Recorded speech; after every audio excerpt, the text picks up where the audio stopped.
Hello dear, आपका स्वागत है कंसेप्ट लेक्चर 10 के अंदर। ये एवरेज टॉपिक का आखिरी लेक्चर होएगा आपका। इसके बाद अपने QRPs होंगे। तो जैसा कि मैं कंसेप्ट लेक्चर 9 के अंदर भी आपको बता चुका हूँ कि मिसलेनियस क्वेश्चंस चल रहे हैं। कंसेप्ट लेक्चर 9 में भी मिसलेनियस क्वेश्चन चले थे।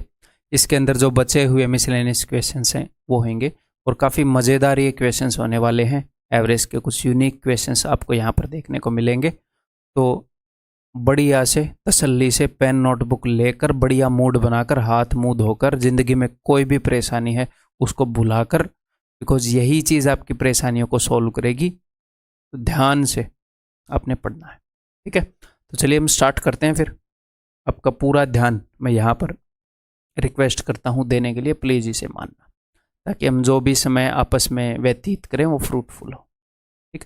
चलिए जी, और यूनिक क्वेश्चंस हैं और इनमें से काफ़ी क्वेश्चन आए हुए हैं, तो आपने बिल्कुल ध्यान से सुनना है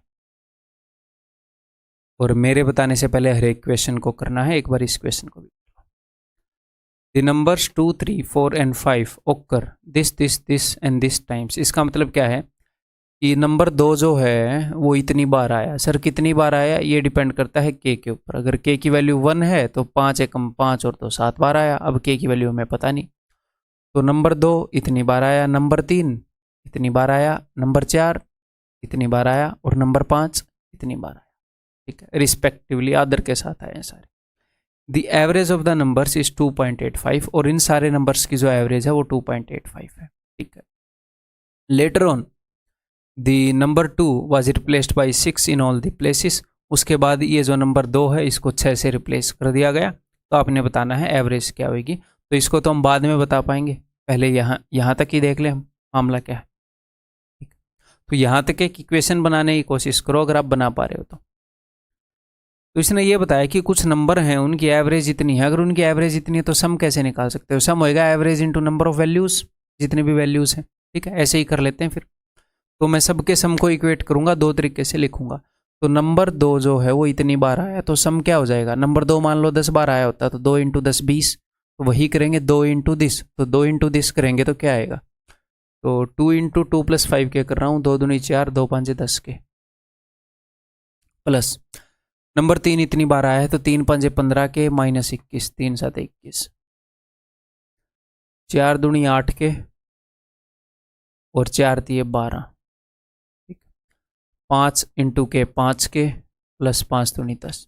तो सभी नंबर्स का मैंने क्या किया, मैंने सम लिख लिया। नंबर 2 जो है वो इतनी बार आया है तो दिस इंटू दिस, तो जितने भी नंबर 2 हैं वो सारे मिलाकर कितना सम हमें दे सकते हैं वो हो गया। तो ऐसे ही सारे नंबर्स का सम हो गया, ठीक। तो सारे नंबर के सम को मैंने ऐसे लिख लिया। मैं एक और तरीके से लिख सकता हूँ, बिकॉज इन सारे नंबर्स की जो एवरेज है वो 2.85 है। तो 2.85 इंटू नंबर ऑफ वैल्यूज, ये नंबर कितने हैं? तो नंबर कितने हैं? नंबर 2 इतनी बार आया, नंबर 3 इतनी बार आया, नंबर 4 इतनी बार आया। तो इन सबको ऐड कर लेते हैं। तो 5 और 5 10 और 2 12 और 1 13, 13 के, उसके बाद 2 माइनस का 10 है और भी प्लस का 4 है तो माइनस का 6 हो जाएगा, माइनस का 6, ठीक। तो ये होएगा। एक बार मैं लेफ्ट हैंड साइड को भी सॉल्व कर लेता हूँ। 10 के प्लस, यार यहाँ पर के नहीं आएगा, ये 3 5 15 के मिस हो गया, वही मैं सोचूं।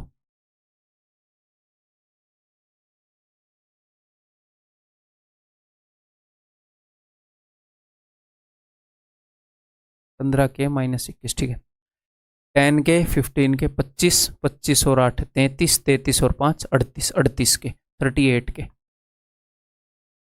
उसके बाद पहले माइनस वालों को देख लेते हैं। ये हो गए माइनस के 33 और प्लस वाले जो हो गए प्लस के 14। या फिर इसको हम ऐसे भी कर सकते हैं कि भाई 12 में से 10 गए, माइनस का 2 इधर बच गया और 21 में से 4 गए, माइनस का 17 इधर बच गया तो माइनस का 19। ऐसे थोड़ा सा ईजी रहेगा। दैट इज 285 अपॉन 100 इंटू 13 के माइनस 6। अब यहाँ पर आपको ये डाउट रहेगा कि सर मल्टीप्लाई क्यों नहीं किया, यहीं से मल्टीप्लाई कर लेते। देखो यहाँ पर आपने एक चीज़ ऑब्जर्व की, देखो आपकी कैलकुलेशन कई बार फास्ट इस बेसिस पर भी होगी कि आप कॉन्शियस हैं कि नहीं, आप अवेयर हैं कि नहीं, आपको दिखा कि नहीं 19। अगर यहाँ पर 19 आ रहा है तो एक बार ट्राई तो करो यहाँ से कटेगा कि नहीं कटेगा। एक्चुअल एग्जाम में आया हुआ क्वेश्चन है, मेरे द्वारा दी गई वैल्यूज़ नहीं है। SSC CHSL का क्वेश्चन है रिसेंटली। 19 को मैं काट रहा हूँ, 19 दूनी 38, 19 से कम 19, 19 5 95, देखो कट तो रहा है बेचारा है। 5 से 15, 5 से 20 पर जाएगा। अब 20 इधर आकर मल्टीप्लाई करेगा तो इट इम्प्लाइज दैट 20 दूनी 40 के, और यहाँ पर तो एक ही है, -20 इज इक्वल टू 39 के -18। अगर ये इधर आया तो इट मीन्स के इज इक्वल टू, वो नेगेटिव ही है, ये नेगेटिव है, उधर जाकर पॉजिटिव होएगा 2, तो के की वैल्यू क्या आ जाएगी, के की वैल्यू 2। सब कुछ सोल्व हो जाएगा, इसी की वैल्यू मिसिंग थी। ठीक, तो अब इसने क्या पूछा, इसने ये पूछा है कि अगर 2 की जगह हर जगह नंबर 6 आ जाए तो क्या होगा। तो एक तो काम आप ये कर सकते हो कि यहाँ पर के की वैल्यू पुट करो और इन सब की एवरेज निकालो, लेकिन मैं आपको ये बोलूँगा आप इन सब की एवरेज क्यों निकाल रहे हो, आपके पास इन सब का सम है, तो यहाँ पर ये इन सब का सम यहाँ से आप निकाल सकते हो। आपको के की वैल्यू पता है, आपको इन सब का सम पता लग जाएगा। इन सब का सम पता लग गया तो इनकी एवरेज पता लग जाएगी। एवरेज तो नहीं, एवरेज भी क्यों पता करनी है, एवरेज इसने दे रखी है, ये देखो मैंने ध्यान नहीं दिया, तो इसने पुरानी एवरेज दे रखी है 2.85, तो मैं सिर्फ ये पता करूंगा भैया जो इसने चेंज किया है उसका एवरेज के ऊपर क्या असर पड़ा होगा। पुरानी एवरेज गिवन है, जो इसने चेंज किया है उसका एवरेज के ऊपर क्या असर पड़ा होगा, मुझे सारे सम वगैरह ये सब निकालने की जरूरत नहीं है। तो इसने नंबर 2 को 6 से रिप्लेस किया है, तो सबसे पहले तो ये देखेंगे नंबर 2 कितनी बार आया था, ताकि पता चले हर एक बार 4 का फायदा हो रहा है। नंबर 2 को अगर 6 से रिप्लेस कर दोगे तो 2 से 4 ज़्यादा है 4 का फायदा होगा, लेकिन कितनी बार, तो अभी देख लेते हैं। नंबर 2 इतनी बार आया, अगर के की वैल्यू मैं 2 रख दूँ तो 5 दूनी 10 और 10 और 2 12, 12 बार नंबर 2 आया, तो टोटल एक बार अगर आप 2 की जगह 6 लिख दोगे तो 4 का फायदा होगा, और ऐसा किया गया है भाई साहब 12 बार, 48 का फायदा हुआ है। अभी 48 का फायदा जब हर एक नंबर में बटेगा तो पता चलेगी एवरेज पर क्या इंपैक्ट पड़ेगा। तो सर टोटल कितने नंबर हैं, टोटल इतने नंबर हैं भाई साहब, आपको के की वैल्यू इन सब में पुट करने की जरूरत नहीं है, ये यहाँ पर हम ऑलरेडी इन सबको जोड़ चुके हैं। तो 13 दूनी 26, 26 में 6 गए 20, टोटल 20 नंबर हैं। तो इस 48 को जब आप 20 में बांटोगे तो सिर्फ 2 से काट दो, ताकि 10 के लिए मैं एक पॉइंट लगा दूँ, तो 2.4 का फायदा होएगा हर एक नंबर को। तो नई एवरेज हो जाएगी 2.85 प्लस 2.4, 5, 8 और 4 12, 5.25, ये दोनों मैंने जोड़ दिए। ठीक है, मज़ा आया कि नहीं आया, मज़ा आया, ये मज़ा मैं पूरे देश को देना चाहता हूँ। ये करो, x, y and z are 3 positive numbers such that y is 4/5 times of x, z is 5/8 times of y। तो इसके माध्यम से इसने क्या किया, इसने आपको रेशियो बता दिया y is equal to 4/5 times of x। तो जब आप इसको ऐसे करोगे ना कि y by x is equal to 4/5, ये आ जाएगा। या फिर इसको और भी बेहतर तरीके से लिख लेते हैं, ये लो, इसने आपको x और y का रेशियो बताया है, y is 4/5 times of x। अगर x 5 है तो y 4 है, इस 5 का 4/5 4 ही आएगा। x and z is 5/8 times of y। तो जब भी आपको बताया है, ध्यान से सुनिएगा, यहाँ पर कई बच्चों को कन्फ्यूजन होएगा कि सर मैं 8 किसको दूंगा, z जो है वो y का 5/8 गुना है, तो y को 8 दे दो ना, क्योंकि y का 5/8 गुना करोगे तो ऐसे हो जाएगा। तो जिसका है उसको वो वैल्यू मिलेगी नीचे वाली। तो y को अगर मैं 8 मान लूँ तो z 5 है। अब y को इस रेशियो के अंदर 4 माना गया है, तो ऊपर वाले रेशियो को अगर मैं 2 से गुणा कर दूं तो कोई क्राइम नहीं है, है ना। तो 2 5 10, 2 चौके 8, तो हमें x y और z का रेशियो मिल गया भाई। If the average of reciprocals of these numbers, in number के रेसिप्रोकल्स की एवरेज। तो कई बच्चे यहाँ पर ये करेंगे 10, 8 और 5 को लेकर सोल्व करना स्टार्ट कर देंगे, ये एक्चुअल नंबर है, नहीं, इनका रेशियो गिवन है। तो एक्चुअल नंबर तो निकाल लो, रेसिप्रोकल वगैरह के साथ पंगे ले रहे हो, एक्चुअल नंबर निकाल लो, क्या दिक्कत है। ये एक्चुअल नंबर है, मैंने सबको ए गुणा कर दिया, मैंने मान लिया मल्टीप्लाइंग फैक्टर ए है, ये सिर्फ रेशियो था, ये एक्चुअल नंबर है। If the average of reciprocals of the numbers, तो ठीक है, ये पूछा है ना रेसिप्रोकल्स, ठीक है। तो जिस भी चीज़ के एवरेज निकालोगे उनका सम डिवाइडेड बाई 3 करोगे, तो रेसिप्रोकल्स की अगर एवरेज इतनी है तो सम कितना होगा रेसिप्रोकल्स का, अगर आपको एवरेज पता है 3 नंबर्स की, इनके रेसिप्रोकल्स की, डिवाइडेड बाई 3, तो सम कितना होगा? एवरेज इंटू 3, यानी कि सम हो जाएगा 17 इंटू 240 इंटू 3। जी हाँ सर, अब इसको कैलकुलेट करते हैं भाई। 3 से जाएगा 80 पर, ठीक है। इस साइड पर क्या आएगा? इस साइड पर एलसीएम अपना आ जाएगा 80 तो यहाँ पर आ जाएगा 8, यहाँ पर आ जाएगा 10, यहाँ पर आ जाएगा 16 इज इक्वल टू 17/80। 80 से 80 गया तो ये कितना हो गया? 24 34, 17 का डबल जाएगा, 17 दूनी 34, ए उधर गया, it implies that a is equal to 2। ठीक है, ए उधर गया, 2 इधर का इधर रह गया। ठीक, then the average of 3 times of x. अब मैंने ए की वैल्यू निकाल ली तो इन सब की वैल्यू आ जाएगी। एक्स की जो वैल्यू है that is equal to 20, y की वैल्यू 16 और जेड की वैल्यू हो गई जी 10। Then the average of 3 times of x, यानी कि इसका 3 गुना 60 एंड 5 टाइम्स ऑफ वाई, इसका 5 गुना 80। तो इनकी एवरेज तो 70 होगी, 60 और 80 के बीच में 70 ऑप्शन। ठीक, क्लियर है? ये करो, देखता हूँ ये करोगे कि नहीं।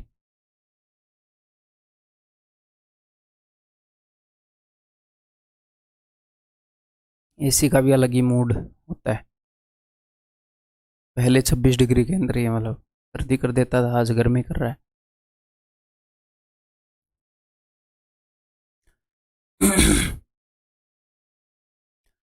A, B, A, B and C are 3 positive numbers such that the average of 3/5 of A and 30% of B, यानी कि A का 3/5, ये बोल रहा है एवरेज किसकी? 3/5 ऑफ A एंड 30% यानी कि 3/10 ऑफ B। अगर इन दोनों की एवरेज इतनी है तो सम कितना होएगा? इसको मैं डबल कर दे रहा हूँ, इसका डबल होएगा 27। And the average of 3/8 of B, actual question exam में आया हुआ, एंड 25% ऑफ C, यानी कि 1/4 ऑफ C। अगर इन दोनों की एवरेज 15 है तो सम हो जाएगा जी 30। Okay, A is equal to 5/12 times of C। इसने एक और पीस ऑफ इंफॉर्मेशन दिया है, इसको नीचे लिख लेते हैं कि A इज इक्वल टू, या फिर ऊपर ही लिख देता हूँ, हमने यूज करना है ना ये, 5/12 टाइम्स ऑफ C। ठीक, then the sum of all 3 numbers A, B and C is. तो ध्यान से देखो यहां पर जो इक्वेशन है वो A और B में है, यहां पर इक्वेशन B और C में है। जी हाँ सर, अगर ये दोनों इक्वेशन सेम वेरिएबल में होती, ये भी A और B में, ये भी A और B में, तो आप सॉल्व कर लेते। हाँ जी सर, या फिर ये भी B और C में, ये भी B और C में, तो भी आप सॉल्व कर लेते। हाँ जी सर, लीनियर इक्वेशन स्कूल में सॉल्व करनी सीखी है। तो आप क्या कर सकते हो, आपको ये जो चीज़ मिली है, ये मिली है A को C में कन्वर्ट करने के लिए, C को A में कन्वर्ट करने के लिए। अगर मैं यहाँ पर इस A को C में कन्वर्ट कर दूँ तो B और C में हो जाएंगी, B और C में हो जाएंगी। या फिर इस C को A में कन्वर्ट कर दूँ तो B और A, B और A। तो आप उसको कैसे भी यूज़ कर लो। ठीक है, अगर मैं इस A की जगह उसको रख दूँ, इस A की जगह मैं क्या रख सकता हूँ? 5/12C। तो मैं रख दूँ 5/12C। तो देखो ये क्या हो जाएगा? 1/4C। नीचे भी 1/4C। सर इस क्वेश्चन में तो बराबर आ गया, अगर किसी क्वेश्चन में बराबर ना आए तो ये तो आपको पता ही है ना, या नहीं पता? बराबर ना आए तो बराबर करो, नीचे वाले को 2 गुना करो। अगर मान लो नीचे 3 है तो ऊपर 2 गुना, नीचे 3 गुना। बराबर आ जाए तो फिर बढ़िया बात है, उसको देखो और उसके हिसाब से सोल्व करो। ठीक है जी, तो भी ये बराबर आ गया तो मैं क्या करूँगा, मैं नीचे वाले में से ऊपर वाला घटा दूंगा, क्योंकि नीचे वाला बड़ा है ऊपर वाला छोटा है। अभी मजे आ जाएंगे। तो नीचे वाले में से ऊपर वाला घटाऊंगा तो 1/4C माइनस 1/4C खलास, 3/8B माइनस 3/10B। तो मैंने 3 तो कॉमन ले लिया। ठीक है जी, 1/8 माइनस 1/10, दिमाग में करो, 10 माइनस 8 2/80, और B इज इक्वल टू 30 में से 27 गए 3। मैंने क्या किया, मैंने नीचे वाले में से ऊपर वाला घटाया। ठीक है, तो 3 से 3, 2 एकम 2, 2 40। मैं ये जो कैलकुलेशन कर रहा हूँ इस तरीके से कर रहा हूँ जैसे मैं एग्जाम में करूँगा। मैक्सिमम वैसा करने की कोशिश करता हूँ मैं हमेशा, ताकि आपको एक्चुअल वो चीज़ें दिखें। आप जिस चीज़ की प्रैक्टिस करोगे आपकी उसी की आदत हो जाएगी। इसीलिए मैं इस तरीके से पढ़ा रहा होता हूँ कि जैसे मैं एग्जाम में कर रहा हूँ मैक्सिमम चीज़ें, थोड़ा सा तो मैं यहाँ पर ज़्यादा लिख रहा होता हूँ बिकॉज आपको समझाना होता है ना। ठीक है, तो बी की वैल्यू 40 आ गई, तो अब आपका दिल करे आप वो निकाल सकते हो। यहाँ पर बी की वैल्यू पुट करोगे तो सी की आ जाएगी, सी की यहाँ पर पुट करोगे ए की आ जाएगी, सब कुछ आ जाएगा। उसने पूछा है sum of all the 3 numbers, तो ठीक है जी अभी निकाल लेते हैं। बी इज इक्वल टू 40, तो अगर मैं यहाँ पर 40 पुट करूँ तो 8 पंजे 40, 5 3 15, 15 में क्या जोड़ोगी 30 आए, 15 में 15 जोड़ोगे तो 30 आएगा। तो सी का 1/4 अगर 15 है तो सी की वैल्यू 60 होगी। आप बोलोगे जी हाँ sir, you are very intelligent, thanks. ठीक है, तो सी की वैल्यू अगर 60 है तो अगर मैं यहाँ पर 60 रखूँ तो 12 पंजे 60, पाँचों 25, तो ए की वैल्यू 25 होगी। इन तीनों का सम 125 हो जाएगा। ठीक है जी, क्लियर है। एक और बात बताऊँ, अब की बार मैंने क्या किया था, मैंने इस ए की जगह ये रख दिया, अब नीचे वाले की जगह भी रख सकते हो, ऐसी कोई बात नहीं है। ठीक है, C इज इक्वल टू 12/5 ए, तो C की जगह आप रख सकते हो 12/5 ए, तो ये A और B में, A और B में हो जाएगा। तो 4 ये 12, 3/5 ए, 3/5 ए, क्या करो नीचे वाले में से ऊपर वाला सब्ट्रैक्ट करो, इससे ये कट जाएगा। एग्जैक्टली सेम आगे यही कहानी, आंसर ऑप्शन। ठीक, ये बताओ, मेंटली करने का क्वेश्चन है, एट द मैक्स थोड़ा सा लिख लो।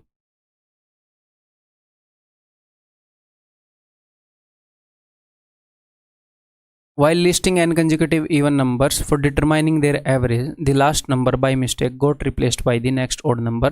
ये बोल रहे हैं कि हम कुछ इवन नंबर्स को लिख रहे थे, तो गलती से क्या हुआ, जो लास्ट का इवन नंबर हम लिख रहे थे, मान लो लास्ट का इवन नंबर 36 है, कुछ भी हो सकता है, तो उससे अगले वाला ओड लिखा गया। तो अगर भैया उससे अगले वाला ओड लिखा गया तो यानी गलती से आपने एक एक्स्ट्रा दे दिया, आपने एक एक्स्ट्रा लिख दिया। ठीक है, तो इन्होंने एक एक्स्ट्रा लिख दिया, उसके कारण क्या हुआ, एवरेज जो है turned out to be more than the desired. ये तो होना ही था, एक ज़्यादा दे दिया आपने, average more than the desired value by this, इतनी बढ़ गई। तो बताओ वैल्यू ऑफ एन, यानी कि टोटल नंबर ऑफ जो कंसेक्यूटिव इवन नंबर लिए थे वो कितने, पूरे ग्रुप को कितने का फायदा हुआ है सर, 1 का फायदा हुआ है। जब ये 1 का फायदा n नंबर्स में बटा, जब ये 1 का फायदा n नंबर्स में बटा, तो सबके हिस्से में इतना आया। सर आपको कैसे पता, क्योंकि एवरेज इतनी बड़ी, पर हेड वैल्यू इतनी बड़ी। तो देख लो, इससे मैं इसको डिवाइड कर रहा हूं, n की वैल्यू आ जाएगी, सबके हिस्से में इतना आया, टोटल बटा था इतना, तो आपको पता लग जाएगा कितने नंबर थे। अब इसको आपने पता है कैसे देखना है, इसको आपने ऐसे देखना है कि मान लो मैंने ऊपर ये 4 0 कर दी 4 0, 1 2 3 4, ठीक है। 125 को आपने देखना है कि 3 5 के हैं, और 1 5 से इसको काटूंगा तो 2, 1 5 से इसको काटूंगा तो 2, 1 5 से इसको काटूंगा तो 2, 80 नंबर थे जी टोटल। कितने नंबर थे भाई, 80। ठीक है, बहुत ही सिंपल है क्वेश्चन, इस क्वेश्चन में कुछ नहीं था।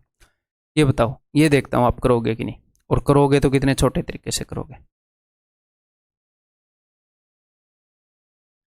What is the average of numbers from 1 to 50 which are multiple of 2 or 5 correct to 1 decimal place। तो ध्यान से सुनिएगा, नहीं तो मज़ा नहीं आएगा। 1 से लेकर 50 तक 2 और 5 के मल्टीपल, यानी कि 2 के मल्टीपल हों या 5 के मल्टीपल हों। ठीक है, तो ये एक बेसिक सा मैं आपको वो बताता हूँ, एक स्ट्रक्चर। मान लो अगर मुझे 1 से लेकर 50 तक मल्टीपल देखने हैं 2 और 5 के, तो मुझे टोटल 3 तरह के नंबर मिलेंगे। एक तो ऐसे नंबर मिलेंगे जो खाली 2 के मल्टीपल होंगे, एक ऐसे नंबर मिलेंगे जो खाली 5 के। जैसे 2 के मल्टीपल कौन से नंबर हैं, 2 हो गया, 4 हो गया, 6 8 10 12 14। 5 के मल्टीपल कौन से नंबर है, 5 के मल्टीपल हैं जी 5 10 15 20 एंड सो ऑन। ठीक है, तो अब आप देखोगे, आपने 2 के मल्टीपल गिन लिए, आपने 5 के मल्टीपल गिन लिए, और आप मुझे बता दोगे सर इतने मल्टीपल हैं। लेकिन क्या होएगा, कुछ नंबर ऐसे होंगे जो 2 के मल्टीपल में भी आ जाएंगे और 5 के मल्टीपल में भी आ जाएंगे, क्योंकि इन नंबर्स के पास 2 भी है और 5 भी है। 2 भी है और 5 भी है का मतलब क्या है, ये नंबर जो है ये 10 के मल्टीपल हैं, ये नंबर 10 के मल्टीपल हैं, ये 2 के भी हैं 5 के भी हैं। तो अगर आपने ये गलती की कि 2 के मल्टीपल सारे निकाल लिए, उनका सम ले लिया, 5 के मल्टीपल सारे निकाल लिए, उनका सम ले लिया, तो आप कुछ नंबर्स को एक्स्ट्रा बार गिन जाओगे। आपने 10 को भी 2 बार गिन लिया, 20 को भी, यानी कि जितने भी 10 के मल्टीपल उनको आप एक्स्ट्रा बार गिन जाओगे। तो हमें करना क्या होता है, हमें 2 के सारे मल्टीपल लेने होते हैं, 5 के सारे मल्टीपल लेने होते हैं, और बिकॉज 2 एंड 5 का क्या मतलब है, LCM of 2 and 5 that is 10। जो 2 और 5 के मल्टीपल है, कैसे पता चलेगा 2 और 5 के मल्टीपल, 2 और 5 का एलसीएम लेंगे, 10 आया, जो भी 10 का मल्टीपल होगा वो 2 और 5 दोनों का मल्टीपल होगा। तो 10 के मल्टीपल हम 2 बार गिन चुके हैं, तो एक बार 10 के मल्टीपल घटाएंगे, हम 2 के मल्टीपल लेंगे, मल्टीपल्स ऑफ 2 लेंगे, मल्टीपल्स ऑफ 5 लेंगे, उसमें से मल्टीपल्स ऑफ 10 घटाएंगे, तो हमें 2 और 5 के मिल जाएंगे। 10 के 2 बार काउंट हो गए, एक बार मैंने घटा दिया। तो 3 तरह के नंबर मिलेंगे आपको। एक तो ऐसे मिलेंगे जो 2 के मल्टीपल हैं, एक ऐसे मिलेंगे जो 5 के मल्टीपल हैं, एक ऐसे मिलेंगे जो 2 के मल्टीपल भी हैं, 5 के मल्टीपल भी हैं।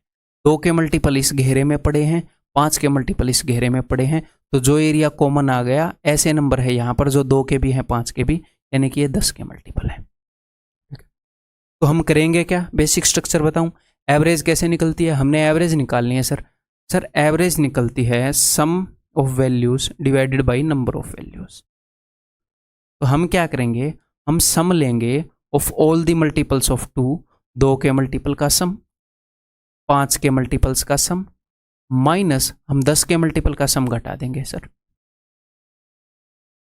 क्योंकि 10 के मल्टीपल 2 बार आ जा रहे हैं, लेकिन हमने लेने तो एक बार ही है, ऐसे फालतू बार थोड़ी किसी नंबर को लेना है। अब नंबर ऑफ वैल्यूज जब आप निकालोगे तो आप देखोगे number of multiples of 2 plus number of multiples of 5 minus number of multiples of 10। आपको सम चाहिए 1 से 50 तक, 2 और 5 के मल्टीपल का, और आपको नंबर चाहिए, दोनों आपको मिल जाएगा, बहुत ही प्यार से मिलेगा। मैं आपको बताऊंगा कैसे मिलेगा, देखो जरा, देखो।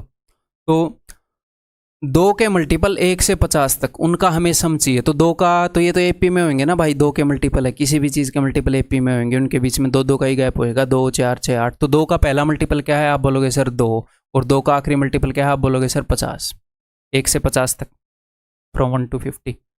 तो ये तो एपी होएगी, और एपी की एवरेज क्या होती है, एपी की एवरेज आपको पता है, इतने इंटेलिजेंट तो आप हो, first plus last divided by 2, तो 2 + 50 52 डिवाइडेड बाई 2 26 एवरेज है। ठीक है सर, 26 एवरेज है, लेकिन मुझे तो सम चाहिए, तो नंबर कितने हैं, तो आप देख लो, ये 2 का पहला मल्टीपल है, ये 25वां मल्टीपल है, 25वां, 25 × 2 50, तो 25 नंबर है, 26 एवरेज है, सम आ गया। नीचे आप लिखोगे कि 25 नंबर है, 2 के मल्टीपल नीचे लिखना, 2 के मल्टीपल हैं कितने, 25 हैं जी। मेंटली हो रहा है मामला, ठीक। अब आगे मैं लिखूंगा मल्टीपल्स ऑफ 5, तो 5 के मल्टीपल, 5 का पहला मल्टीपल है भाई साहब 5, और 5 का आखिरी मल्टीपल है जी 50।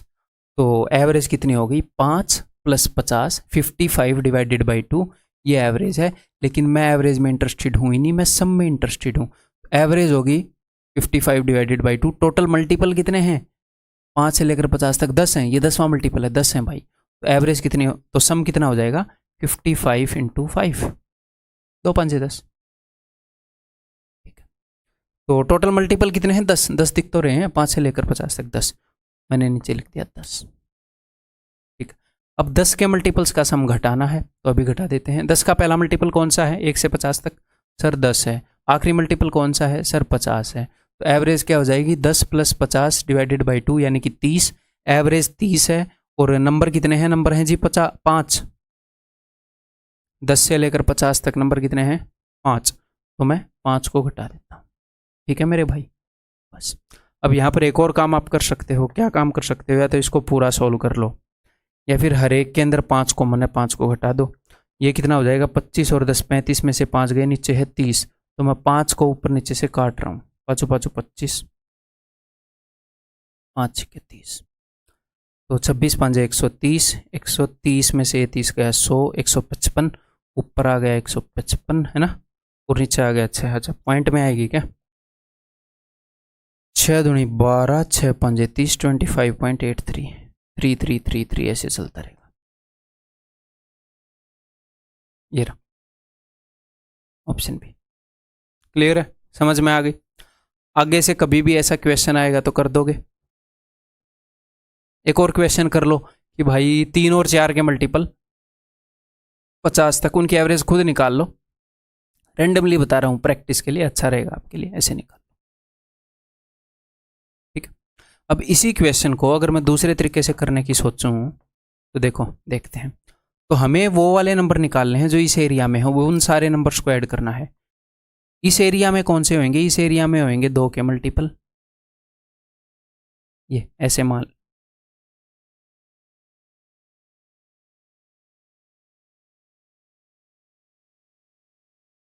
दो के जितने मल्टीपल हैं वो ये सारे होंगे,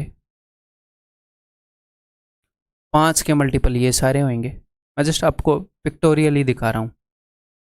इस एरिया के अंदर क्या हो गया, दोनों तरह की लाइन आएगी, यानी कि इस एरिया के अंदर 2 के मल्टीपल भी हैं, 5 के मल्टीपल भी हैं।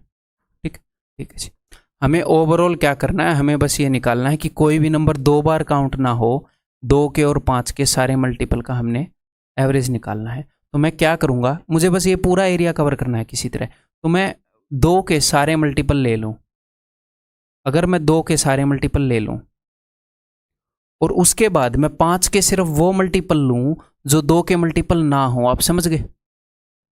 मैं 5 के ऐसे मल्टीपल लूंगा जो 2 के मल्टीपल ना हो, यानी कि इस एरिया के अंदर ना आए, तो भी तो सेम ही चीज मैं ले रहा हूं। तो मैं क्या लूंगा, मैं लूंगा multiples of 2 plus multiples of 5 which are not multiple of 2।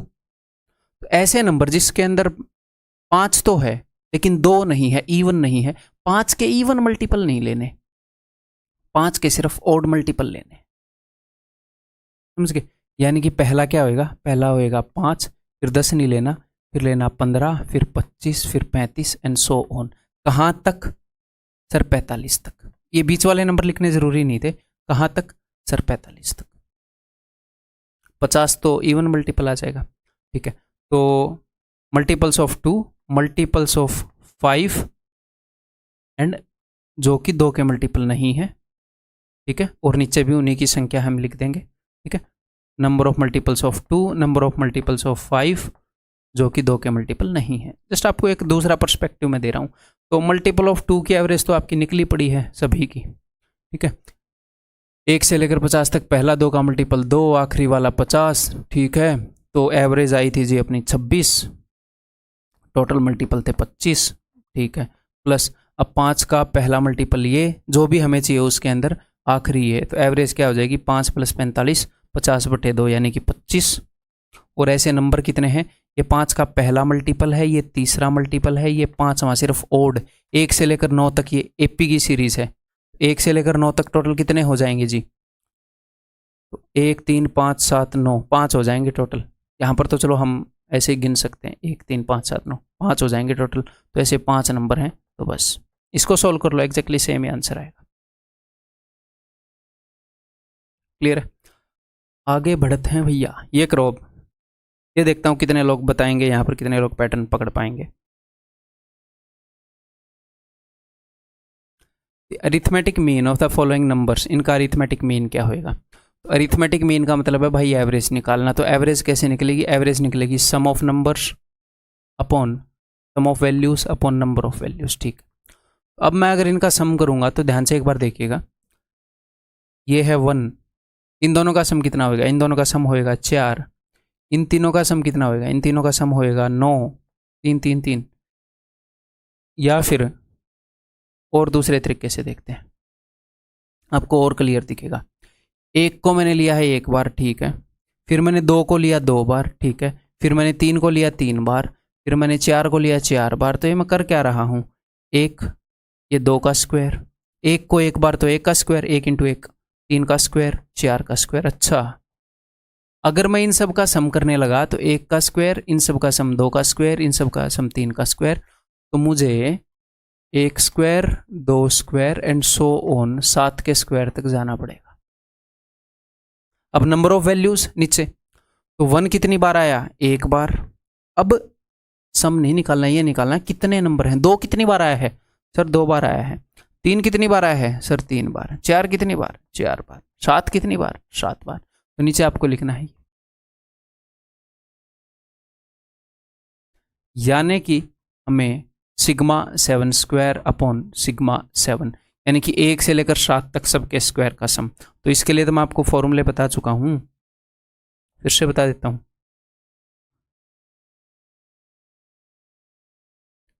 Sigma n यानी कि 1 + 2 + 3 sum of natural numbers up to n is equal to n into n plus 1/2। आप भी मेरे साथ लिखो नोटबुक पर, क्योंकि मैं बता चुका हूँ। 1 square + 2 square + 3 square and so on up to n square is equal to n into n plus 1 into 2n plus 1 divided by 6। 2n plus 1 है वो। Sigma n cube 1 cube + 2 cube + 3 cube plus and so on n cube. तो क्या होगा, ये जो ऊपर वाला है ना सबसे पहले वाला, इसका स्क्वायर करना है बस, कुछ भी नया रटने की जरूरत नहीं, इसका स्क्वायर ऐसे, ठीक है। और इसके अलावा मैं आपको ये भी बता चुका हूं कि sum of first n odd numbers, sum of first n odd numbers is equal to n square and sum of first n even numbers is equal to n into n plus 1। फिर यहाँ से हमें ये पता चला कि अगर सम n है तो average of first n odd numbers क्या हो जाएगी, average of first n odd numbers कैसे भी रिप्रेजेंट कर लो, इसको याद करो बस, n square divided by n वो हो जाएगी n, और average of first even numbers क्या हो जाएगी, रटने की जरूरत नहीं है, सबके सामने एक बार और करके दिखा रहा हूं, that will be n plus 1। ठीक, तो यहां पर देखो, तो ऊपर बन जाएगा भाई साहब n into n plus 1 into 2n plus 1 divided by 6, नीचे बन जाएगा n into n plus 1 divided by 2, जो कि मैं ले गया ऊपर। इस फॉर्मूले को रटना नहीं है, कई बंदे यहां पर फॉर्मूला ही बना लेंगे। अगर ऐसा क्वेश्चन आया तो हम ऐसे कर देंगे, अगर ऐसा क्वेश्चन आएगा तो उत्तर होगा 2n प्लस 1/3। ये फालतू के दिमाग नहीं लगाने हैं, ठीक है, क्लियर है। तो फालतू की चीज़ें नहीं रटनी है। अगर ये क्वेश्चन हर साल आ ही रहा होता हर एक शिफ्ट में तो रटवा देता मैं, ये नहीं है रटवाने में बुराई है, वो रटवाने का यूज़ तो हो, बार बार आ रहा हो, कुछ ऐसा हो। ये क्वेश्चन आते हैं काफ़ी, मतलब कि रेयरली, तो ऑन द स्पॉट आप ये कर लोगे। 2 नंबर काटने में आपका क्या चला जाएगा, 7 से 8 ऐसे काटने में, ठीक है। 15 दूनी 30, 6 5 30, answer will be 5, option B, ठीक है। ये बताओ जी, the average weight of 30% of group A is 3 kg more than the average weight of, तो ग्रुप ए है उसके अंदर कितने बंदे हैं, 30% है, इनका जो एवरेज वेट है वो 3 ज़्यादा है average weight of 25% of group B. Group B के अंदर 25% है, उनसे 3 ज़्यादा है, ठीक है जी। Average weight of 25% of group B is 2.5 kg more than the average weight of 20% of group C, तो 2.5 kg मोर है, इससे उधर मोर है इसलिए ऐसे एरो बना रहा हूँ, ठीक है, इससे 2.5 ज़्यादा है ये। Okay, if the total weight of 30% of group A is 1725, अगर ग्रुप ए के सभी बंदों का वेट 1725 है, 30 बंदों का, what will be the average weight of persons of group A and group C taken together, group A और group सी के सभी बंदों का एवरेज वेट क्या होगा। एक हिसाब से ऐसे मान लें कि ग्रुप सी वाले सारे बंदे अगर ग्रुप ए में शामिल हो जाएं, ये सारे वाले यहाँ पर आ जाएं, तो ये दोनों ग्रुप इकट्ठे हो जाएंगे, तो एवरेज पे क्या इंपैक्ट आएगा, हम ये देखना चाह रहे हैं। ये मान ले, तो देखो ग्रुप सी से 2.5 ज़्यादा है ग्रुप बी वालों का एवरेज, ग्रुप बी से 3 ज़्यादा है ग्रुप ए वालों का एवरेज, तो ग्रुप सी से अगर आप डायरेक्टली देखोगे तो इनका एवरेज 5.5 ज़्यादा है, दोनों को जोड़ दो। तो अगर ग्रुप सी वाले बंदे यहाँ पर आ जाएंगे तो एवरेज से कम लेकर आ रहे हैं, जी हाँ, तो हर एक बंदा 5.5 का लॉस करा देगा। आप बोलोगे जी हाँ, और ऐसे ऐसे कितने बंदे हैं, ऐसे ऐसे 20 बंदे हैं, टोटल इतने का लॉस करा देंगे, और ये लॉस बटेगा सब में, क्योंकि ये बंदे भी ग्रुप में जुड़ गए तो टोटल 50 हो गए, 50 बंदों में लॉस बटेगा। तो देखते हैं पर हेड कितने का लॉस आता है, पॉइंट गया 5 11 11 दूनी 22 22/10 यानी कि -2.2। एवरेज इतनी घट जाएगी भाई, किससे इतनी, जितनी पहले इनकी थी, इनके ज्वाइन होने से पहले इनकी जो एवरेज थी उससे इतनी घट जाएगी। सर पहले कितनी थी, सम दे रखा है, नंबर ऑफ पर्सन दे रखा है, निकाल लो, मेरे से क्या पूछ रहे हो।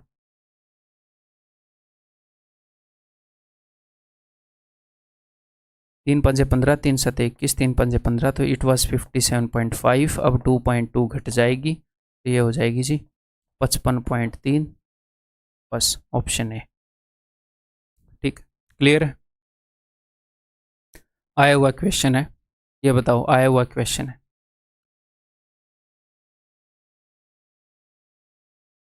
Average of 27 numbers is 0, out of them how many may be greater than 0 at the most. Maximum कितने जीरो से बड़े हो सकते हैं। तो बहुत ही सिंपल है यार, 27 नंबर हैं, उनकी एवरेज 0 है, उनका सम बताओ मुझे। तो सम क्या होगा, 27 इंटू 0 0। सम क्या होता है, number of values into average of values 0। तो 27 नंबर हैं, ये पहला, ये दूसरा, ये तीसरा, ये 26वां, ये 27वां, इन सब का सम 0 है। तो ये बोल रहे हैं कि मैक्सिमम कितने 0 से बड़े हो सकते हैं। तो इन सबको 0 से बड़ा कर दो, इसको कुछ कर दो, इसको कुछ कर दो, इसको कुछ कर दो। तो इन सब का सम क्या आ जाएगा, मान लो कुछ भी आ गया 3125, इनका जो भी सम आए इसको उसका उल्टा कर दो, बस -3125। वो सम 0 बनाना हमने हमने बस सम 0 बनाना है, तो हो गई बात खत्म। तो मैक्सिमम 26 जो हैं वो हो सकते हैं जी 0 से अधिक। ठीक,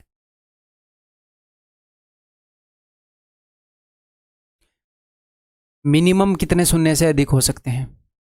तो मिनिमम यानी कि हमने मैक्सिमम को 0 से नीचे नेगेटिव रखना है, तो आप मैक्सिमम को नेगेटिव रख दो भाई, लेकिन एक तो पॉजिटिव रखना पड़ेगा। अच्छा इसने क्या बोला मिनिमम, हाँ एक यहाँ पर रुको रुको, हाउ मैनी मे बी, अगर मैं बोलूँ out of them how many may be greater than 0 at the most, at the least. Minimum 0 से बड़े नहीं होने चाहिए, बराबर हो सकते हैं बस बड़े नहीं होने चाहिए। मिनिमम ऐसे कितने होंगे कि जिनको 0 से बड़ा होना ही होना पड़ेगा, जरूरी नहीं है सबको 0 कर दो, एक भी 0 से बड़ा नहीं हुआ उस केस में। हाँ, ऐसे देख सकते हैं। क्लियर है। तो यहां पर आंसर इज ऑप्शन सी। ये बताओ, the mean of 15 different natural numbers is 13। 15 different natural number हैं, तो डिफरेंट है यहाँ पर, आपने ये बात ध्यान रखनी है।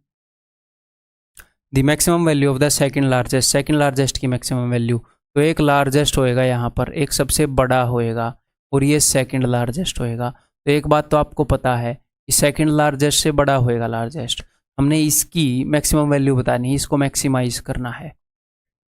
ठीक है, तो बाकी सबको मिनिमम करने की कोशिश करेंगे। हाँ ये भी ध्यान रखना है कि ये जो है ये इससे बड़ा होएगा। तो टोटल नंबर कितने हैं 15, तो मैंने लिखा पहला, दूसरा, तीसरा, 15 है ना, तो 13वां, 14वां, 15वां। मैंने मान लिया 15वां सबसे बड़ा है, ये 14वां सेकंड लार्जेस्ट है और ये बाकी सारे हैं। तो मैं ये कोशिश करूंगा ना कि मैं यहाँ पर छोटी से छोटी वैल्यू दूं। तो सारे पॉजिटिव हैं क्या, जी हाँ पॉजिटिव हैं क्योंकि नेचुरल नंबर हैं।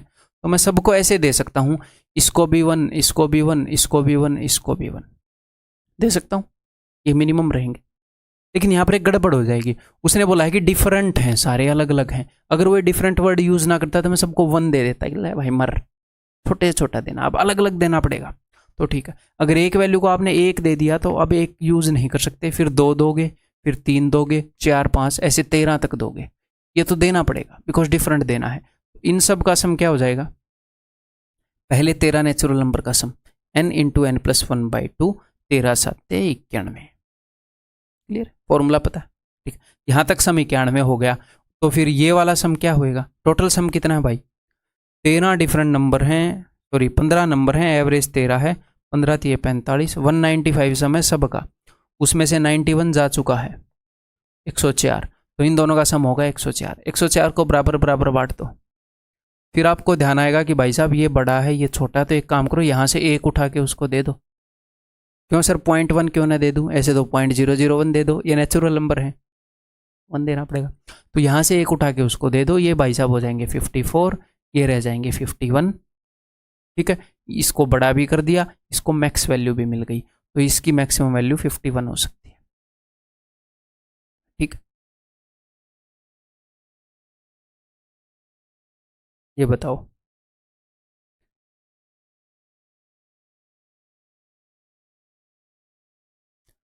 When 2 is subtracted from each of the given n numbers, तो अपने पास n नंबर्स थे, पता नहीं कितने थे, n नंबर थे, हर एक में से 2 घटाया, the sum of the number so obtained is 102।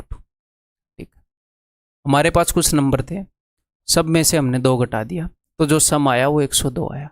ठीक, when 5 is subtracted from each of them, ये पहले वालों की ही बात कर रहा है। व्हेन 2 इज सब्ट्रैक्टेड तो सम आया 102, व्हेन 5 इज सब्ट्रैक्टेड तो सम आया 12। मुझे एक बात बताओ, पहले केस में हर एक नंबर में से क्या घटाया था, 2, तो सम आया 102। अब हर एक नंबर में से घटाया 5, तो सेकंड वाले केस में कितना ज़्यादा घटा दिया, पहले 2 घटाया, अब 5 घटाया, 3 ज़्यादा घटा दिया, हर एक नंबर पर 3 का एक्स्ट्रा नुकसान कर दिया। ठीक है, मुझे पता नहीं कितने नंबर थे, बट हर एक नंबर पर जब आप 3 का एक्स्ट्रा नुकसान कर दोगे तो सम आ रहा है इतना। तो वैसे इस वाले केस से इस वाले केस में फ़र्क कितना है, आप बोलोगे सर 90 का, 102 माइनस 12। ये 90 का फ़र्क पता है क्यों है, वहाँ पर हर एक नंबर 3 छोटा था, तो अब मुझे पता चल जाएगा कि अच्छा टोटल 30 नंबर थे, टोटल लॉस 90 का था। भाई इस केस से टोटल 90 कम आया, वहाँ पर टोटल लॉस 90 का हो गया, क्योंकि आपने हर एक नंबर से 3 कम लिया, तो टोटल लॉस 90 का कम आएगा जब 30 नंबर होंगे। 90 का ओवरऑल लॉस, हर एक नंबर 3 कम है, तो टोटल 30 नंबर है। What is the average of the given an numbers, इसको दूसरे तरीके से भी करा दूंगा। ठीक है, टेंशन मतलब कन्वेंशनल वे से भी कर लेंगे। तो गिवन एन नंबर्स की एवरेज, तो एवरेज कैसे निकलेगी, सम divided by number of values. तो नंबर ऑफ वैल्यूज तो मुझे मिल गया, मुझे एन की वैल्यू तो मिल गई, अब मुझे निकालना है सम। 30 नंबर हैं, जब हर एक में से 2 घटाया था तो 102 सम आया था भाई। तो ठीक है, अगर मैं हर एक में से 2 घटाया तो 30 दूनी 60, 30 नंबर है, 60 घटाने के बाद ये आया था, तो एक्चुअल में सम क्या होना चाहिए था, एक्चुअल में 162 सम होना चाहिए था। हर एक में से 2 घटाया, ठीक, तो 162 सम होना चाहिए था, और नंबर है 30। क्या है, कट रहा है, कट रहा है, 3 पंजे 15, 3 छके 18, 5.6 इज दी, 3 पंजे 15, 1 3 चौके 12, सॉरी 5.4 इज दी आंसर। ठीक है, फिर इसको लिख के थोड़ा सा कन्वेंशनल तरीके से करके बता दें, अभी बता देते हैं। तो भाई हमारे पास n नंबर हैं, हमने हर एक में से 2 घटाया, ठीक है, तो सम आया 102। इसको कैसे करेंगे, मैंने n नंबर्स मान लिए, तो n नंबर्स का कुछ सम होना चाहिए था। हाँ जी, n नंबर्स का कुछ सम होना चाहिए था। n नंबर्स का सम मान लो, सम ऑफ n नंबर्स, उसमें से मैंने घटा, रुको एक बार मेरे को सोचने दो। अब n, हाँ ठीक है, दूसरे तरीके से करेंगे। रुको एक बार मेरे को ये सोचने दो, कौन सा ठीक रहेगा। तो मैं इसे मान लूँ n नंबर हैं, 102 के अंदर मैं जोड़ दूँ और फिर उसको इक्वेट कर दूँ तो n की वैल्यू आ जाएगी, है ना। ऐसे कर लूँ, ऐसे भी कर सकते हैं, चलो ठीक, ऐसे भी कर लें, दोनों तरीके बता देता हूँ।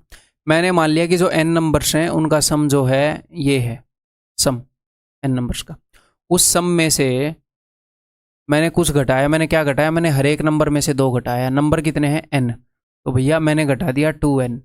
जब मैंने टोटल 2n घटाया, नंबर n है, हर एक में से 2 घटाया, तो मेरे पास आ गया 102। ठीक है, और जब मैंने उन्हीं n नंबर के सम में से मैंने घटा दिया 5n, तो मेरे पास आ गया 12। जब आप ऊपर वाले में से नीचे वाला घटाओगे तो आपको मिलेगा सम, सॉरी सम तो कट ही जाएगा, अच्छा इसमें भी ये कट ही रहा है, फिर तो क्या ही बात है। तो आपको मिलेगा 3n is equal to 90, n is equal to 30। तो जो n निकालने की टेक्निक थी 90 डिवाइडेड बाई 3, वो डायरेक्टली आपको मेंटली दिख रहा था, पहले इस तरीके से मैं करा रहा था। यहाँ पर n की वैल्यू 30 मिल गई, n की वैल्यू कहीं पे भी पुट कर दो आपको सम भी मिल जाएगा। इन्होंने सम पूछा था, सम मिल गया, और उसके बाद 30 से डिवाइड कर देना, एवरेज मिल जाएगी। ठीक है, इजी टॉक के आया हुआ क्वेश्चन, अगर आपके मन में डाउट हो तो कि ये आया हुआ है कि नहीं, ये बताओ। A boy was asked to write the first 23 natural numbers. By mistake he wrote a number twice. गलती से उसने एक नंबर 2 बार लिख दिया, ठीक, कोई दिक्कत नहीं। If the average of all the numbers is 12 1.8, तो मुझे एक बात बताओ, उसने गलती से एक नंबर 2 बार लिख दिया, अगर वो 2 बार ना लिखता, अगर वो ठीक ठीक लिखता तो एवरेज क्या होती? उसको बोला था पहले 23 नेचुरल नंबर लिखो, तो पहले 23 नेचुरल नंबर की एवरेज क्या होती है? दो तरीके से निकाल लो, या तो मिडल नंबर निकाल लो, 23 प्लस 1 डिवाइडेड बाई 2 12, 12वां नंबर मिडल होएगा, या first plus last divided by 2। Average क्या होती है? एवरेज होती 12, लेकिन उसने एक नंबर 2 बार ही लिख दिया, उसके कारण एवरेज क्या होगी? उसके कारण एवरेज होगी 12/8। नॉर्मली अगर वो ना लिखता, उसने एक नंबर एक्स्ट्रा ऐड कर दिया, कुल मिला की बात ये है, तो एवरेज 12 होनी थी, अब 12 1/8 है, तो भैया 1/8 बढ़ गई एवरेज। 1/8 का फायदा हुआ कितने नंबर को? उसको 23 तक नंबर लिखने थे, लेकिन उसने एक और एक्स्ट्रा लिख दिया, उसने टोटल 24 लिख दिए, तो 24 नंबर्स को ये फायदा हुआ है पर हेड 1/8 का। तो ओवरऑल उसने पता कितना एक्स्ट्रा लिख दिया? उसने भाई साहब 3 एक्स्ट्रा लिख दिया। ओवरऑल उसने 3 एक्स्ट्रा लिख दिया। तो ये नहीं है कि उसने 3 को 2 बार लिख दिया, नहीं, 3 का फायदा कब होगा? ओवरऑल उसने 3 का फायदा कराया, जब एवरेज से 3 बड़ा नंबर, जब कोई नंबर एवरेज से 3 ज़्यादा लेकर आएगा, यानी कि एवरेज से 3 बड़ा नंबर है, 12 से 3 बड़ा 15, 15 को उसने 2 बार लिख दिया, तो हुआ क्या? 15 को 2 बार लिखने से पहले तो एवरेज थी 12, जब उसने 15 को लिखा एवरेज से 3 ज़्यादा लेकर आ रहा है 15, तो 3 का फायदा हुआ, वो 3/24, 3 जो हो डिस्ट्रीब्यूट हुआ फिर 24 नंबर्स के अंदर, क्योंकि नए नंबर को मिलाकर 24 हो गए, तो पर हेड 1/8 सबके हिस्से में। एक और करोगे ऐसा क्वेश्चन? बताओ, अब की बार कम से कम लिखेंगे, ठीक है। A list of 25 natural numbers is written, are written, ये क्या?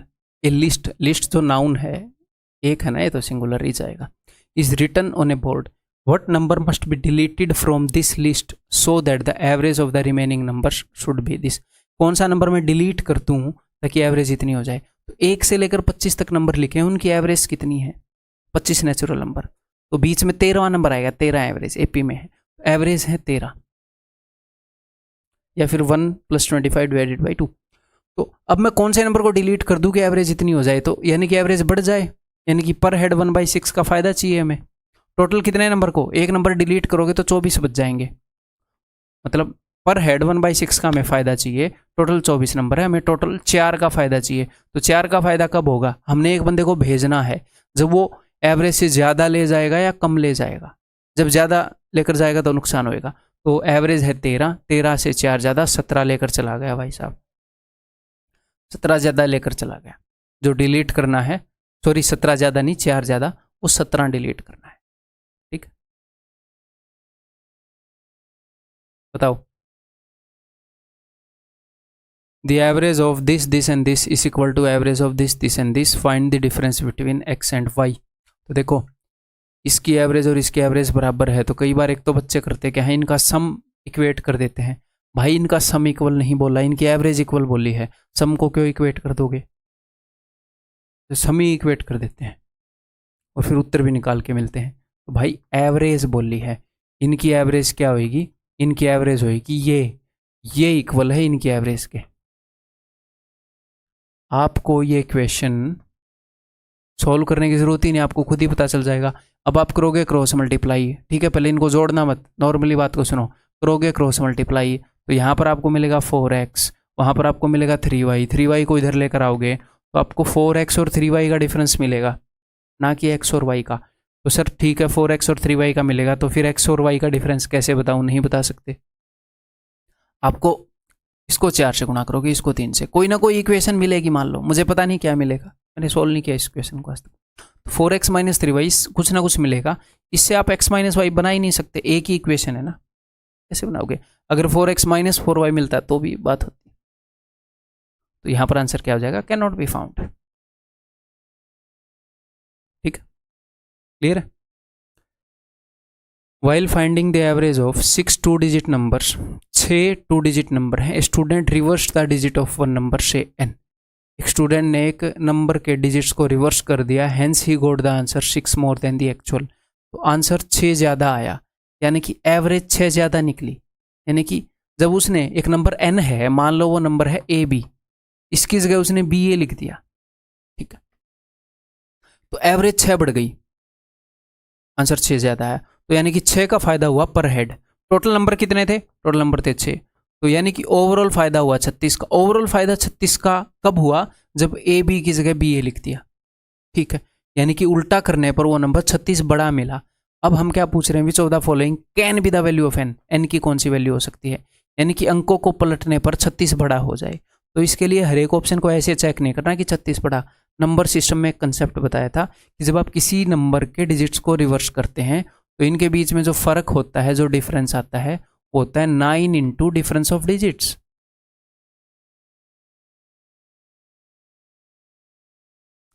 छत्तीस 9 का कौन सा मल्टीपल है? 9 चौके 36, यानी कि डिजिट्स का डिफरेंस 4 है। अगर एक नंबर को डिजिट्स को पलट कर 36 का डिफरेंस आ रहा है, यानी कि ए और बी में 4 का फर्क है। 4 का फर्क है? नहीं, 4 का फर्क है सर। हाँ, यही आंसर है। नहीं, इसको पलटोगे तो 15 बनेगा। बड़ा बनेगा या छोटा बनेगा? छोटा बनेगा। हमें तो बड़ा बनाना है। पलटने के बाद एवरेज बड़ी है। इसको, हाँ, इसको पलटने के बाद बड़ा बनेगा। जी सर 84 बनेगा। This is your possible answer. अगर दो ऐसे हों तो, एक ऐसे भी हो तो, ऐसे दो होंगे तो फिर दो पॉसिबल आंसर हो जाएंगे। तो ऐसे वो देगा ही नहीं। ठीक है, फिर दोनों केस में ट्रू हो जाएगा। तो दो ऑप्शन आंसर हो नहीं सकते।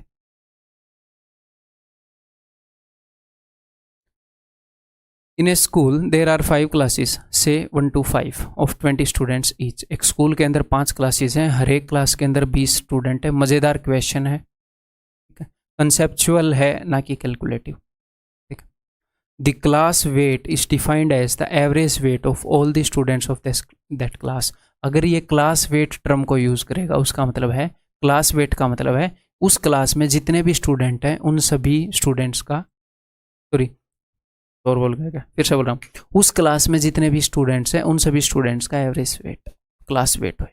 ठीक, school weight is defined as the average of all the class weights. School weight निकालोगे तो सारे बच्चों के, स्कूल के सारे बच्चों की एवरेज नहीं निकालनी, हर एक क्लास की कोई एवरेज है, उन क्लासेस की एवरेज निकालनी। ठीक, a new student of weight 38 kgs joined in class 1 and as a result the school weight is decreased by 0.2 kg. Find the present class weight of class 1. मैं बताता हूँ क्या हुआ। एक स्टूडेंट आया 38 kg का, वो क्लास 1 में ज्वाइन हुआ। इसके कारण क्या हुआ, जो स्कूल वेट है वो 0.2 kg डिक्रीज हो गया। ठीक, तो आपको बताना है कि प्रेजेंट क्लास वेट क्या है, इस स्टूडेंट के ज्वाइन होने के बाद क्या क्लास वेट है। तो सबसे पहले हमें देखना पड़ेगा कि स्कूल वेट डिक्रीज हुआ है, तो स्कूल वेट का मतलब क्या है। एक बार देखो, स्कूल वेट कैसे आता है, सारी क्लासेस की अगर हम एवरेज निकालें तो ना। ठीक है, तो अगर मैं, और क्लासेस कितनी है 5, अगर मैं 5 क्लासेस की एवरेज निकाल रहा हूं, तो अब इस नए स्टूडेंट के ऐड होने से स्कूल वेट में क्या फर्क पड़ा है, 0.2 kg डिक्रीज हो गया, 0.2 kg पर हेड लॉस हो गया। ओवरऑल लॉस कितने का हुआ, 5 क्लासेस हैं, 5 क्लासेस, स्कूल वेट 5 क्लासेस की एवरेज से बना है। ठीक है, तो ओवरऑल जो लॉस हुआ वो 1 का लॉस हुआ, 1 kg का लॉस नेट। यानी कि जो अलग अलग क्लासेस का वेट था, क्लास 1 का वेट था, क्लास 2 का वेट था, क्लास 3 का वेट था, क्लास 4 का, क्लास 5 का, इन पांचों का एवरेज निकाल के स्कूल वेट आता था। तो स्कूल वेट में 0.2 का नुकसान हुआ, तो 0.2 का नुकसान 5 लोगों ने झेला है, तो 0.2 इंटू 5, 1 का नुकसान हुआ। इन 5 क्लासेस के अंदर कहीं ना कहीं 1 का नुकसान हुआ, तो कहाँ पर हुआ होगा, क्लास 1 के अंदर हुआ होगा, उसी के अंदर एक स्टूडेंट ने ज्वाइन किया है। तो क्लास 1 के अंदर 1 kg का नुकसान हुआ, यानी कि क्लास 1 की एवरेज 1 कम हुई है, क्योंकि हर एक क्लास की एवरेज जो थी उसी से स्कूल वेट बनता है। तो क्लास 1 की एवरेज 1 kg कम हुई है। अच्छा जी, तो क्लास 1 के अंदर -1 का लॉस हुआ है पर हेड। पर हेड -1 का लॉस हुआ है कितने बच्चों को भाई साहब, पहले 20 बच्चे थे, अब एक नया बच्चा ज्वाइन हो चुका है। जी सर 21 बच्चों को, यानी कि टोटल 21 का लॉस हुआ है क्लास 1 को। अच्छा, टोटल 21 का लॉस हुआ है, तो 21 का लॉस कब होगा, जब वो एवरेज से 21 कम लेकर आएगा, और वो लेकर आया है 38, यानी कि एवरेज कितनी है, 38 से 21 ज़्यादा होगी 49। क्लास 1 की एवरेज 49 थी, इस बच्चे के ज्वाइन होने से पहले 49 थी, ये उसे 21 कम लेकर आया और नुकसान करा दिया। वो बोल रहे हैं अब कितनी है, तो अब तो भाई साहब 1 कम हो चुकी है ना, तो अब तो 49 - 1 यहाँ पर दे नहीं रखा क्या, नॉन ऑफ दिस होएगा फिर 49 - 1, या कुछ गड़बड़ी कर दी। नन ऑफ दीज लगाने में ऐसे लगता है ना कि गड़बड़ी तो नहीं कर दी। एक बार चेक कर लेते हैं, गड़बड़ी हो गई होगी तो अभी क्लियर कर दूंगा ना मैं आपको। फिर से मेंटली करते हैं पूरे क्वेश्चन को। तो भाई जो स्कूल का वेट था वो 0.2 डिक्रीज हुआ, तो यानी कि स्कूल वेट बनता है क्लासेस के वेट से, 5 क्लासेस हैं, पर हेड 0.2 का लॉस, तो 5 इंटू 0.2 यानी कि 1 kg का लॉस। ओवरऑल 1 kg का लॉस हुआ है, किसी क्लास के क्लास वेट के अंदर 1 की कमी आई है, तो क्लास 1 में आई हो, क्लास 1 में ही जोन हुआ था बंदा, तो क्लास 1 का एवरेज वेट 1 kg कम हुआ है। तो टोटल बंदे हो गए 21, तो -1 इंटू 21 तो हो गया -21 का लॉस हुआ है क्लास 1 के अंदर। यानी कि जो भी बंदा आया है वो क्लास वेट से, जो भी उनका क्लास वेट था उससे 48 कम उससे 21 कम लेकर आया है, यानी कि 38 + 21 49 उसको लेकर आना चाहिए था। एवरेज 49 है, लेकिन आज के दिन कितनी है वो तो 1 कम हो चुके हैं, तो that is 48। Answer is option. Very good. ये बताओ। तो भाई 2 क्वेश्चन मैंने आपके यहाँ पर ले लिए हैं बॉलिंग एवरेज पर। कई बच्चे ऐसे बोलते हैं बॉलिंग एवरेज कराओ, बॉलिंग एवरेज कराओ। बॉलिंग एवरेज कुछ खास ऐसा नहीं है, मैं आपको बता देता हूँ मामला क्या है, कोई नई चीज़ नहीं है। सुनो ध्यान से। मान लो एक बॉलर है, उसने क्या किया, उसने 5 विकेट ले लिए, 5 बंदों को बोल्ड किया, जैसे भी विकेट लेते हैं जिस भी प्रोसेस से, उसने 5 विकेट ले लिए। और जब उसने 5 विकेट लिए तो उस दौरान उसने 100 रन दिए टोटल। 100 रन कैसे दिए? किसी बंदे ने 10 रन मारे फिर उसने आउट कर दिया, किसी बंदे ने 20 रन मारे फिर उसने आउट कर दिया, किसी ने 15 रन मारे फिर उसने आउट कर दिया। तो जब उसने 5 विकेट लिए तो कुछ बॉल डाले होंगे, कुछ रन लगे होंगे, फिर उसने आउट कर दिया होगा। तो 5 विकेट लिए और 100 रन खाए उसने टोटल उन 5 विकेटों में। ठीक है, तो बॉलिंग एवरेज का मतलब ये होता है, ये कोई नया या डिफिकल्ट टर्म नहीं है। बॉलिंग एवरेज का मतलब है कि रम्स नहीं, रम्स तो ग्राउंड में अलाउड नहीं है, रन्स पर विकेट। एक विकेट पर कितने रन देता है ये बंदा, और जितने कम रन देता है उतना ही बढ़िया है। तो भाई उसने टोटल 100 रन दिए और 5 विकेट ले ली, यानी कि 20 रन 20 रन देता है वो ऑन एन एवरेज। वो 1 विकेट ले लेता है, बंदे को 20 रन बनाने देता है और आउट कर देता है ऑन एन एवरेज, मोटा मोटी ओवरऑल। क्लियर है? तो यहां पर अगर आपको ये निकालना हो कि भैया टोटल कितने रन दिए उस बंदे ने, टोटल कितने रन मरवा दिए, तो सीधी बात है कि 1 विकेट पर कितने रन मरवाए, रन पर विकेट, और विकेट कितनी ली। मान लो 1 विकेट पर वो 20 रन मरवाता है और टोटल उसने 10 विकेट ली हैं, तो इसका मतलब टोटल 200 रन मरवा दिए उसने। और जो ये रन्स पर विकेट होता है, या 1 विकेट पर कितने रन मारने देता है, इसी को हम बॉलिंग एवरेज बोलते हैं। ये ऊपर लिखा तो है मैंने, bowling average is equal to 100/5 20, इसी को बॉलिंग एवरेज बोलते हैं। बॉलिंग एवरेज क्या है कि जो बॉलर है वो 1 विकेट लेते हुए कितने रन मरवा लेता है उस 1 विकेट के पीछे, पर विकेट कितने रन दे रहा है। तो इस कंसेप्ट को सिंपल रखो, आपने इसको रटना नहीं है। रटना क्यों है, समझ गए ना, ये है मामला। और एक छोटा सा टेक्निकल वो है कि जब किसी की बॉलिंग एवरेज इंप्रूव हो, जब किसी की बॉलिंग एवरेज इंप्रूव हो, मैं मान लो ये बोल दूं कि किसी बंदे की बॉलिंग एवरेज है 40, तो इसका मतलब क्या होता है, ये होती है 40 रन पर विकेट। 1 विकेट जब ये लेता है तो 40 रन मरवा लेता है, बहुत ही गंदी बॉलिंग एवरेज है ना। और अगर मैं ये बोल दूं कि इसने अपनी बॉलिंग एवरेज को इंप्रूव कर लिया, 2 रन पर विकेट इंप्रूव होगी, तो इसका मतलब क्या 42 हो गई? नहीं, ज्यादा रन मरवाने को इंप्रूवमेंट नहीं बोलते, यानी कि अब कम रन दे रहा है, अब इसकी बॉलिंग एवरेज 38 हो गई। इंप्रूवमेंट का क्या मतलब है, कम रन दे रहा है बॉलर के लिए। क्लियर है? तो बस यही मामला है, इसी को यहां पर यूज कर देंगे कन्वेंशनली मजेदार तरीके से। 2 स्टेप के अंदर आंसर, दूसरी स्टेप में आंसर, ठीक है। तीसरी स्टेप में तो कैलकुलेट करके टिक ही करना है बस। तो करो अब इसको, a bowler whose average is this much runs per wicket, यानी कि इतने रन मरवा रहा है पर विकेट। ओके जी। इन द नेक्स्ट मैच, अब तक उसकी इतनी है, अगला मैच उसने क्या किया, उसमें उसने 5 विकेट ले लिए और 52 रन मरवा दिए, and thereby decreases his average by, उसने अपनी एवरेज को इतना डिक्रीज कर लिया। एक तो इंप्रूव होता है, एक खराब करना होता है। यहाँ पर अगर वो बोले इंक्रीज कर ली, डिक्रीज कर ली, तो इन वर्ड का तो सीधा मतलब है इंक्रीज होगी, डिक्रीज होगी। इंप्रूवमेंट का अलग मतलब है कि सुधार ली या बिगाड़ दी। ठीक है, देखो, तो उसने क्या किया, अपनी एवरेज को, उसकी एवरेज डिक्रीज होगी, तो आपने करना क्या है, उसने टोटल कितने रन मरवाए उनको इक्वेट करना है बस। मैंने उसकी जो क्या बोलते हैं, उसने कितनी विकेट ली, नंबर ऑफ विकेट मुझे नहीं पता, इसने बॉलिंग एवरेज तो बता दी कि एक विकेट पर इतने रन मरवाए, तो मैंने उसकी नंबर ऑफ विकेट को n मान लिया, नंबर ऑफ विकेट्स, या फिर w मान लिया कि उसने w विकेट ली थी इस मैच से पहले। तो एक विकेट पर कितने रन देता है, एक विकेट पर रन देता है 24.85, इस मैच से पहले का हिसाब है।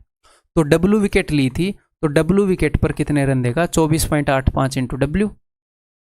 इस मैच से पहले इतने रन दिए थे, मैं टोटल रन्स को इक्वेट कर रहा हूँ। और इस मैच में कितने रन दिए, इस मैच में 52 रन दिए, तो आज तक कितने रन दे दिए, तो ठीक है। तो आज तक टोटल उसकी एवरेज कितनी हो गई, अब आज तक टोटल उसकी एवरेज इतनी कम हो गई थी सर, तो वो 24 हो गई। और आज के दिन उसकी जो एवरेज है ये है, और नंबर ऑफ विकेट कितने हो गए, नंबर ऑफ विकेट हो गए जी w+5। ये क्या है कि बॉलिंग एवरेज कितनी है, 0.85 कम हो गई थी, जी हाँ, यानी कि एक विकेट पर कितने रन दे रहा है, और टोटल विकेट कितनी हो गई, वो ये है। तो हॉस्टल वाला क्वेश्चन किया था, बच्चों का पर खर्चा बढ़ गया घट गया, एग्जैक्टली वही चीज़ है, एग्जैक्टली डिट्टो वही, अगर आपको याद हो तो, मिसलेनियस पिछले लेक्चर में किया था, ठीक है। तो अब अगले स्टेप में उसमें भी आंसर आ रहा था, इसमें भी आएगा। ये है 24W, ये है 24.85W, तो जब इस 24W को इधर लाओगे तो आपको मिल जाएगा 0.85W, ठीक है। अब 24 5 120, 52 को उधर लेकर जाओगे तो 120 में से 52 घटाना पड़ेगा, 120 माइनस 50 70 माइनस 2 68, ठीक है। और अब हम क्या करें, 0.85 को उधर ले जाएं, 0.85, दैट्स इट, काट दो, खत्म कहानी।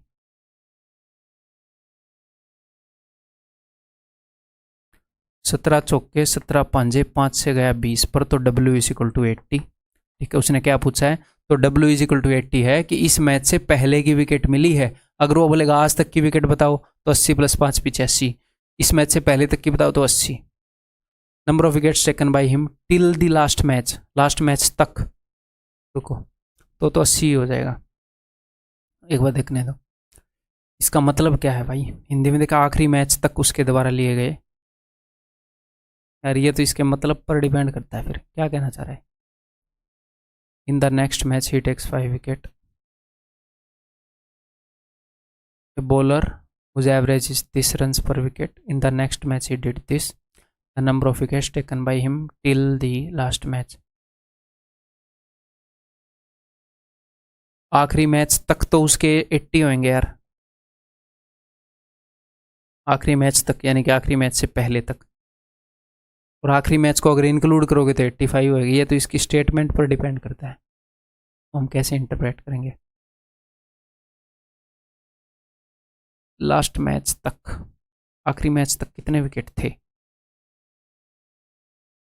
मैं जस्ट आपको कंसेप्ट बता दूं, आखिरी मैच को एक्सक्लूड करके 80 है और उसको इंक्लूड करके 85 है। बिकॉज ये क्वेश्चन आज तक आए नहीं है, तो ये किसी न किसी टीचर ने बनाया होगा या किसी मॉक टेस्ट की कंपनी ने बनाया होगा। तो कई बार बनाते हुए अपने लैंग्वेज को इतना स्पेसिफाई नहीं करते, उनको बस नया क्वेश्चन बनाने से मतलब होता है। आज तक SSC CDS रेलवे मैंने ये देखा नहीं है, इसलिए एंड के 2 क्वेश्चन लिए हैं कि बस करा दूँ कहीं पर मिले तो, ठीक है। इसको मेरे हिसाब से इसको थोड़ा सा और क्लियर करने की ज़रूरत है। नेक्स्ट क्वेश्चन में टेकन हुए बिफोर, हाँ ये देखो, बिफोर द लास्ट मैच ऐसे होना चाहिए, आफ्टर द लास्ट मैच ये ठीक रहेगा। टिल द लास्ट मैच का क्या मतलब है, ये देखो, the bowling average of a cricketer was 12.4, ठीक है। बॉलिंग एवरेज इतनी थी, इसका मतलब क्या है कि एक विकेट के ऊपर इतने रन दे रहा है। हमने टोटल रन्स को इक्वेट करना होता है, तो मैंने मान ली कि टोटल विकेट्स इस मैच से पहले अब तक जो उसने लिए हैं वो W है। एक विकेट पर 12.4 रन दे रहा है, तो इस मैच से पहले 12.4 इंटू W, ये टोटल रन उसने मरवाए हैं। इस मैच में कितने रन मरवा दिए, इस मैच में 26 रन मरवा दिए, आज तक उसने इतने रन मरवाए हैं। अगर इस मैच को मैं इंक्लूड कर दूं तो उसकी एवरेज कितनी हो रही है, उसने इंप्रूव कर ली, उसने सुधार ली यानी कि कम रन मरवा रहा है, बॉलिंग एवरेज घटेगी 12.2। तो इस मैच तक उसकी बॉलिंग एवरेज है 12.2, यानी कि एक विकेट पर इतने रन ले रहा है। और आज तक विकेट कितने लिए इस मैच को मिलाकर W+5, इस मैच से पहले तक W, इस मैच को मिलाकर W+5, इक्वेट कर दो। ये 12.2 W है, 12.4 W ये इधर आएगा, इधर हो जाएगा 0.2 W is equal to 12.2 into 5, 5 into 12 60 है 61, 61 माइनस 26 तो 11 में 6 गए 5, 5 में 2 गए 3। इस 0.2 को अगर मैं नीचे भेजूँ तो ये हो जाएगा ऐसे ना, 0.2 को नीचे भेजते तो ओके जी। क्या मतलब ये सोल्व नहीं हो रहा? अच्छा हाँ, 2 5 10 तो W की वैल्यू हो जाएगी 150, 175, 25 5 15 2 17। ठीक है। The number of wickets taken by him before the last match, last match से पहले 175 लिए थे, लास्ट मैच का इंक्लूड करोगे तो 175 + 5, तो answer will be option C. तो बॉलिंग एवरेज को समझ गए, कुछ अलग से कोई सिस्टम नहीं है, बस आपको ये पता होना चाहिए कि बॉलिंग एवरेज का मतलब क्या है, एग्जैक्टली सेम अंडरस्टैंडिंग चलेगी वो हॉस्टल वाली। सो दैट्स ऑल भाई, अपना एवरेज जो हो कंप्लीट हो गया है, इससे बाहर आपके एग्जाम में कुछ नहीं आ सकता, इसी को रिपीट करते रहो। इससे बाहर का अगर आपको कोई क्वेश्चन दिखे भी ऐसे ही किसी मॉक टेस्ट के अंदर तो उसको इग्नोर भी आप कर सकते हो। इन्हीं कंसेप्ट के ऊपर बेस्ड होना चाहिए क्वेश्चन, वही आपके एग्जाम में आ सकता है। इस सारे टाइप के क्वेश्चन मैंने कवर कर दिए। अगली वीडियो के अंदर मिलते हैं।